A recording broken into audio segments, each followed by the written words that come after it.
Senator Inhofe. Thank you, Mr. Chairman. Chairman Savinicki, we've been doing this for a long time. We've been watching the changes that have taken place. In fact, it was 23 years ago, the first subcommittee that I chaired on this committee was this committee, the Clean Air and Nuclear. The mission is a vital one. It's we want our nuclear plants to be safe, and they are safe. For several years, we've increased the oversight of the NRC's budget and question why the NRC has continued to grow despite a shrinking industry. 7 reactors have announced plans to close, and another 20 are at risk of closing prematurely. We've also raised concerns about the NRC's declining productivity. We have a chart. If you'd hold that up, you just hold it there. In 2000, the NRC accomplished more work with fewer resources, as you can see in this chart. In response to this scrutiny, this NRC initiated Project AIM 2020 to, and I'm quoting now, to transform the agency over the next 5 years to improve the effectiveness, efficiency, and agility of the NRC.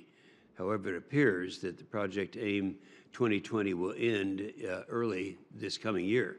And while progress has been made, I don't think the NRC has really achieved its transformation. So, Chairman Savinicki, you and I have had discussions about the right sizing of the agency, and I know that you've been chairman only for a few months now, but do you agree that there's still room for a lot more improvement in this area? Thank you, Senator Inhofe. The agency has made many efforts under Project AIM. I know that there have been concerns expressed that the Project AIM 2020 is terminating early.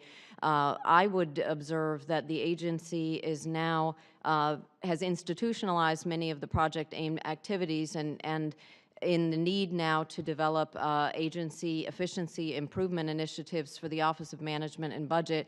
I would say that we are now marrying the Project AIM efforts into the broader kind of culture at the agency that says where we can find improvements in efficiency and effectiveness, we are doing that. So I do not observe that we are necessarily winding down the Project AIM early. For example, under Project AIM, we began an enhanced strategic workforce planning initiative, and it gets to your concern about right-sizing.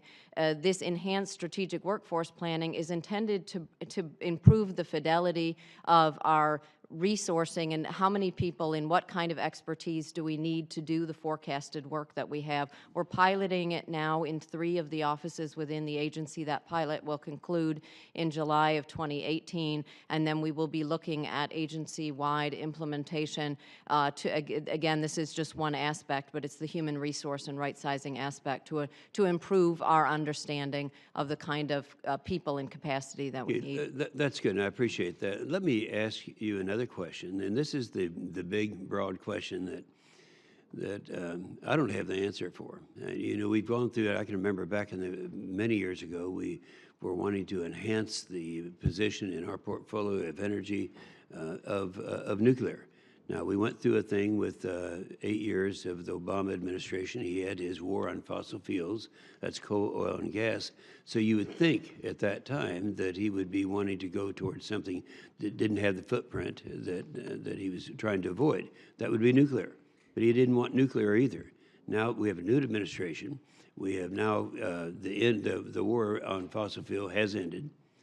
But we still are not getting where we need to be in nuclear. Look at France, look at all the other countries where the proper place for nuclear energy, we're just not getting there. What seems to be the problem in the United States that is, I thought maybe when the new administration came in, that maybe the problem was that we're now depending more on coal, oil, and gas, and for that reason, we're not advancing in nuclear.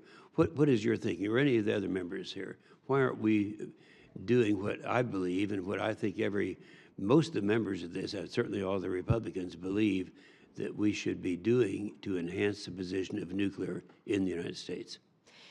My understanding is that the principal contributors are larger economic and market mechanisms that I know that the Department of Energy and the Federal Energy Regulatory Commission would focus on, but they fall outside the domain of the Nuclear Regulatory Commission. But I understand those to be the principal contributors to the lack of deployment of additional nuclear in the United Do States. you guys, what do you think? I think the chairman's right. I think low wholesale electricity prices are a significant factor.